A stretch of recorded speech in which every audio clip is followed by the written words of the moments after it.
it has become extremely plausible that this trip between the maternity ward and the crematorium is what there is to life.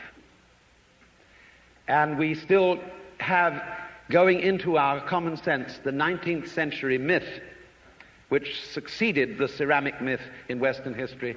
I call it the myth of the fully automatic model.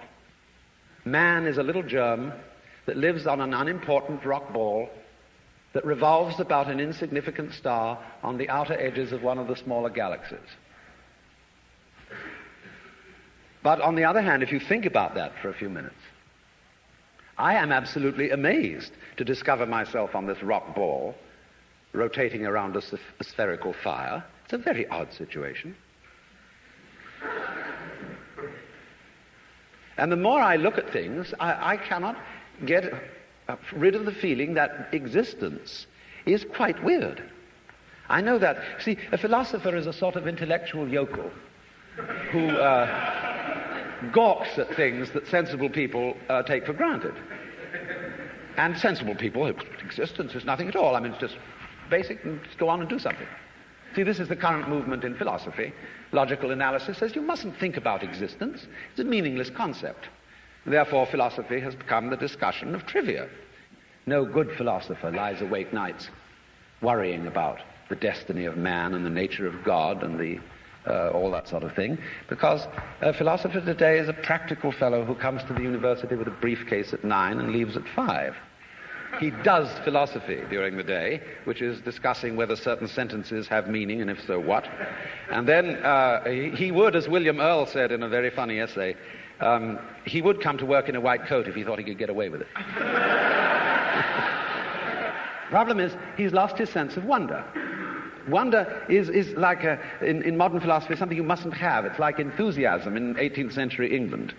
It's very bad form. But you see, I don't know what question to ask when I wonder about the universe. It isn't a question that I'm wondering about, it's a feeling that I have. Because I cannot formulate the question that is my wonder. The moment my mouth opens to utter it, I suddenly find I'm talking nonsense. But that should not prevent wonder from being the foundation of philosophy. So, there is obviously a place in life for a religious attitude in the sense of awe, astonishment at existence. And that is also a basis of respect for existence. We don't have very much of it in this culture, even though we call it materialistic. In the culture that we call materialistic today, we are, of course, bent on the total destruction of material and its conversion into junk and poisonous gas as quickly as possible. This is not a materialistic culture, because it has no respect for material. And respect is in turn based on wonder, on feeling the marvel of just an ordinary pebble in your fingers.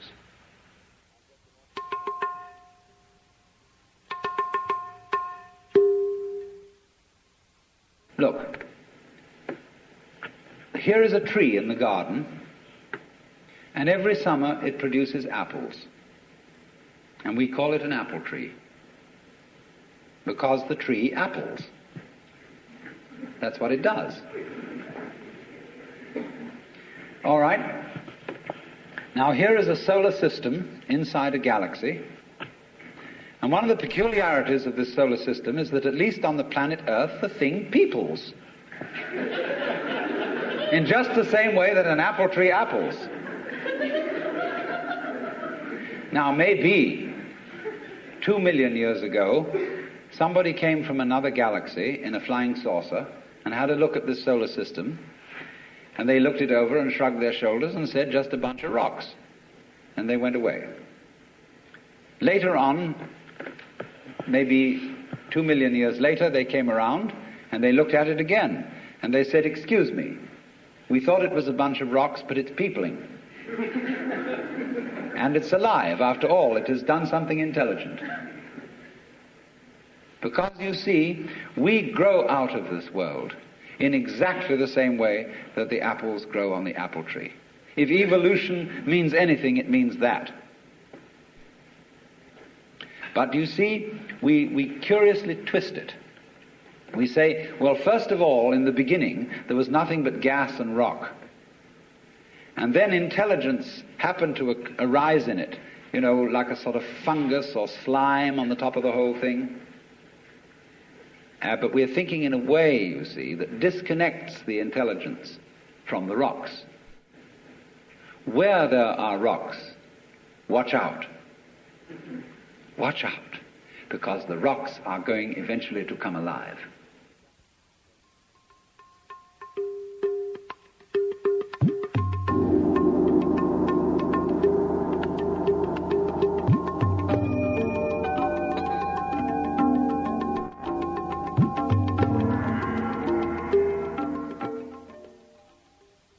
Theology has not, as a matter of fact, had a very distinguished record in promoting the study of other than the Christian religion.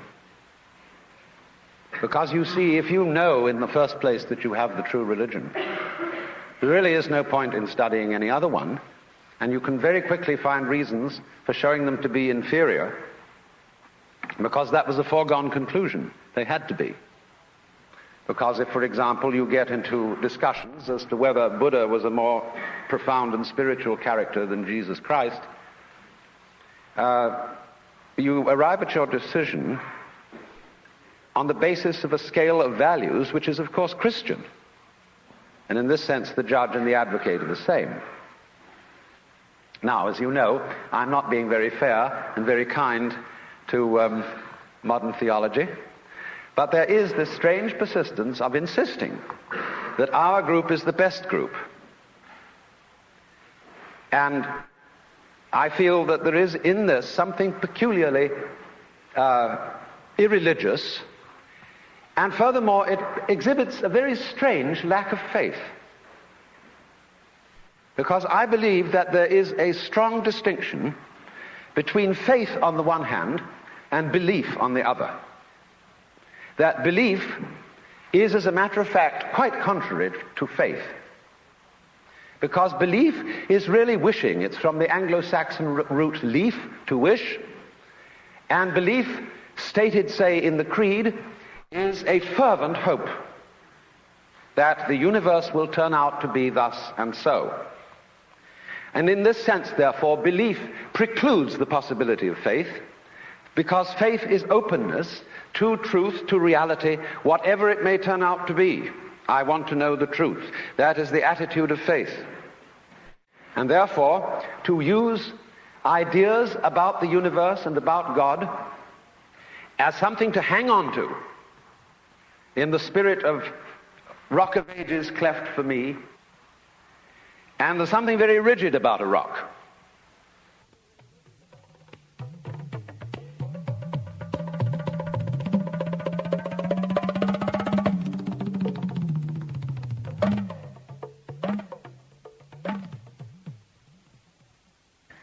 And we are finding our rock getting rather worn out in an age where it becomes more and more obvious that our world is a floating world. It's a world floating in space where all positions are relative and any point may be regarded as the center. A world which doesn't float on anything, and therefore the religious attitude appropriate to our time is not one of clinging to rocks, but of learning to swim. And you know that if you get in the water and you've nothing to hold on to, and you try to behave as you would on dry land, you will drown. But if, on the other hand, you trust yourself to the water and let go, you will float. And this is exactly the situation of faith.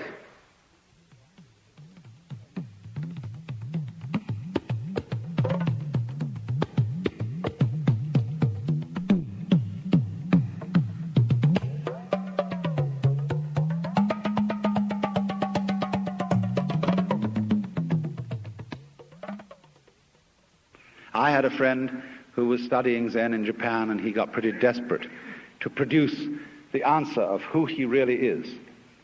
And on his way to an interview with the master to give an answer to the problem, he noticed a very common sight in Japan, a big bullfrog sitting around in the garden. And he swooped this bullfrog up in his hand and dropped it in the sleeve of his kimono. And then he went into the master, And to give the answer of who he was, he suddenly produced the bullfrog. And the master said, too intellectual.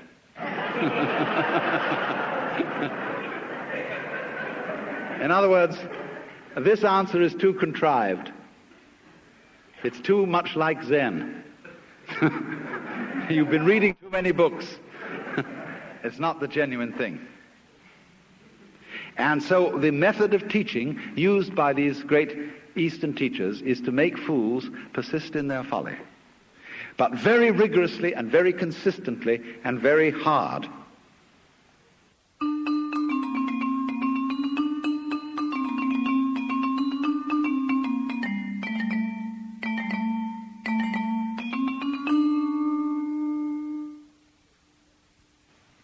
Now, if you go to a Zen teacher, he'll say, well, I have nothing to teach. There is no problem. Everything's perfectly clear. And you think that one over. And you say, he's probably being cagey.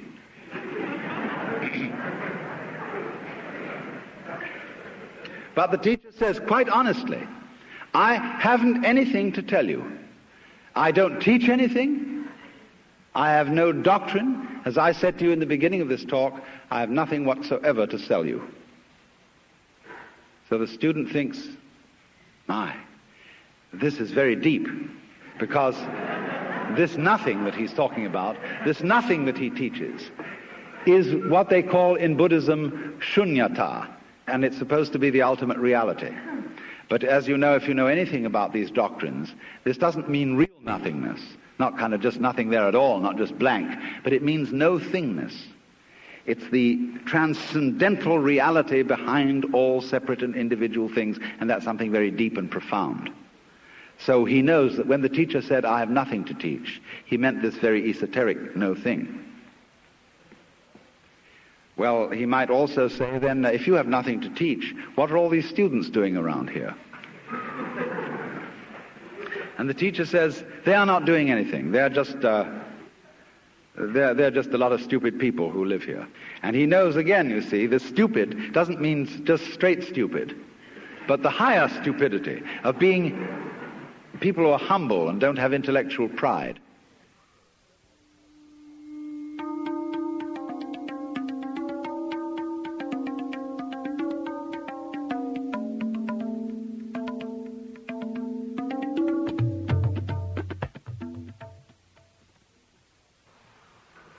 The Christian proverb is that man's extremity is God's opportunity. And so people, in other words, have to get desperate. Imagine the idea that the moment you were born, you were kicked off the edge of a precipice, and you're falling. As you fell, a great lump of rock came with you, and is traveling alongside you. And you're clinging to it for dear life. And thinking, gee, I've got to hold on to this, you see? Well, it doesn't do a thing for you. And it's only making you anxious. And it's only when you understand that it doesn't do a thing for you that you let go and relax. So everybody's in this situation. We're all completely insecure. We're all headed straight for death as if we had been condemned by a judge. And yet here we are all clinging on to things. And we have all sorts of alibis for doing this. We say, well, I have responsibilities for my dependents and I've got to cling on. But all you're doing is you're teaching your dependents to cling the same way as you are. And making them miserable by learning to go on surviving compulsively. So the thing is, same way, if you're caught in a torrent, and you try to get out of it by swimming against it, you'll just wear yourself out and you're still carried along with it. So the sensible thing to do is to turn around and swim with it. And if you want to get out of it, swim towards the edge. But go with it. Same way when you're sailing. Always keep the wind in your sails. If you want to go against the wind, tack. But use the wind. So it's this way, you know. We're all in this great stream of change, which we call life. We are the stream. If you imagine you're separate from it and you're being carried along by it as if you were a cork, that's a delusion. You're a wave of the stream itself. So get with it.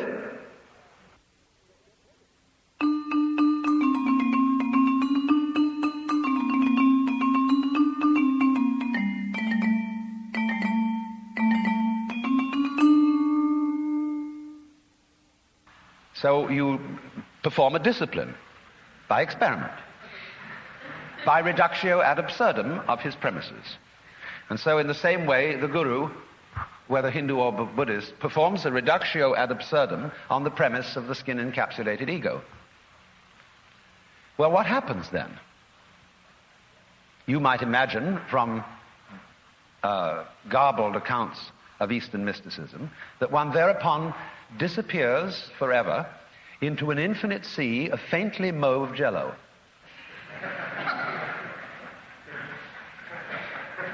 And become so lost to the world and entranced that you forget your name, address, telephone number, and function in life. And nothing of the kind happens. The state of mystical illumination, although it may, in its sudden onset, be accompanied by a sensation of tremendous luminescence and transparency, as you get used to it, it's just like everyday life. Here are the things that you formerly thought were separate individuals, and here is you, who you formerly thought was merely confronting these other people. When the great Dr. D.T. Suzuki was asked, what is it like to be enlightened? He said, it's just like ordinary everyday experience, except about 2 inches off the ground. Because what is altered is not the way your senses perceive. What is altered is what you think about it. Your definitions of what you see, your evaluation of it. So when you don't cling to it, when you have no longer a hostile attitude to the world because you know the world is you, it is. I mean, let's take it from the point of view of biology. If I describe the behavior of a living organism, I cannot possibly describe that behavior without simultaneously describing the behavior of the environment. So that I discover that I don't describe organisms in environments, I describe a unified field of behavior called an organism environment. It's an awkward word, but there it is. The environment doesn't push the organism around. The organism doesn't push the environment around. They are two aspects or poles of the same process.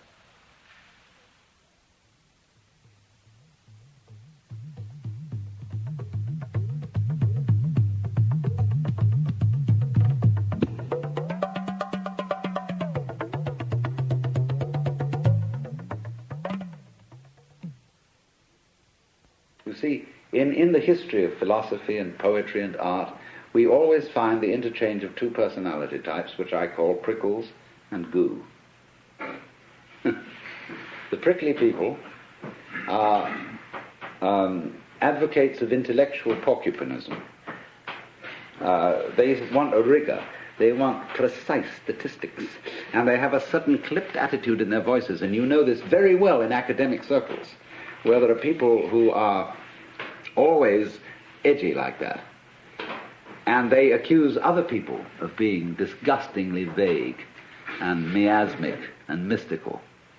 But the vague, miasmic and mystical people accuse the prickly people of being mere skeletons with no flesh on their bones. And they say to you, you just rattle.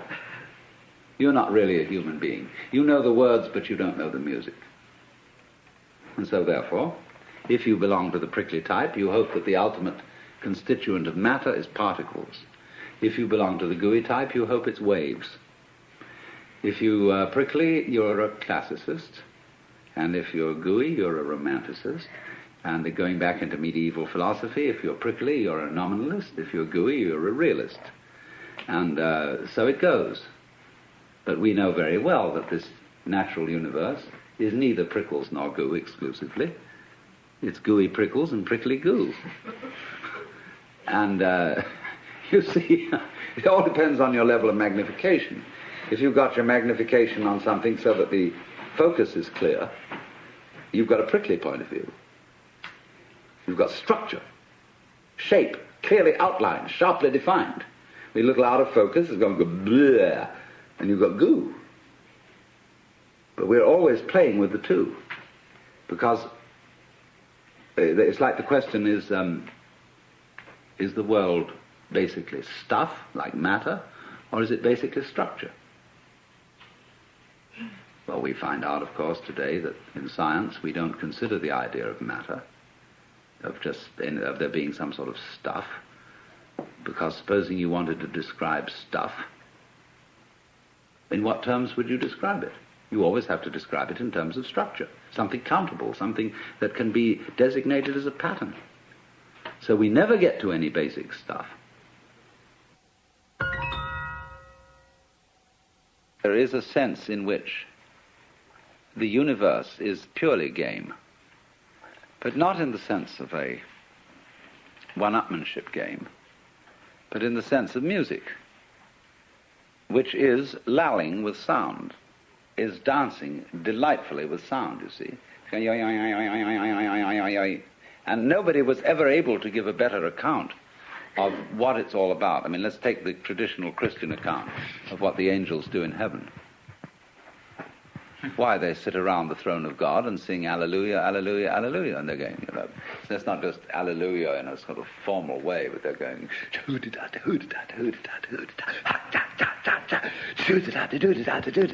no, they're really swinging.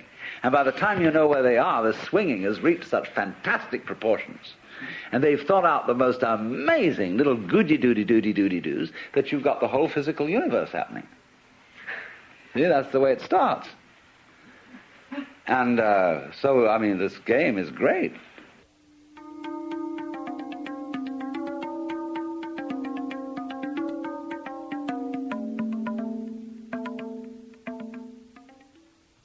In music, though, one doesn't make the end of a composition the point of the composition. If that was so, the best conductors would be those who played fastest. And there would be composers who wrote only finales. People go to a concert just to hear one crashing chord, because that's the end. Same way in dancing. You don't aim at a particular spot in the room. That's where you should arrive. The whole point of the dancing is the dance. Now, but we don't see that as something brought by our education into our everyday conduct. We've got a system of schooling which gives a completely different impression. It's all graded. And what we do is we put the child into the corridor of this grade system with a kind of, come on, kitty, kitty, kitty. And yeah, you go to kindergarten, you know, and that's a great thing because when you finish that, you'll get into first grade. And then, come on, first grade leads to second grade, and so on, and then you get out of grade school, you've got high school, and it's revving up, the thing is coming. Then you're going to go to college, and by Jove, then you get into graduate school, and when you're through with graduate school, you go out to join the world. And then you get into some racket where you're selling insurance, and they've got that quota to make, and you're going to make that, and all the time, the thing is coming. It's coming, that great thing, the success you're working for. Then when you wake up one day about 40 years old, you say, my God, I've arrived. I'm there. And you don't feel very different from what you always felt. And there's a slight letdown because you feel there's a hoax. And there was a hoax, a dreadful hoax. They made you miss everything. We thought of life by analogy with a journey, with a pilgrimage, which had a serious purpose at the end, and the thing was to get to that end, success or whatever it is, or maybe heaven after you're dead. But we missed the point the whole way along. It was a musical thing, and you were supposed to sing or to dance while the music was being played.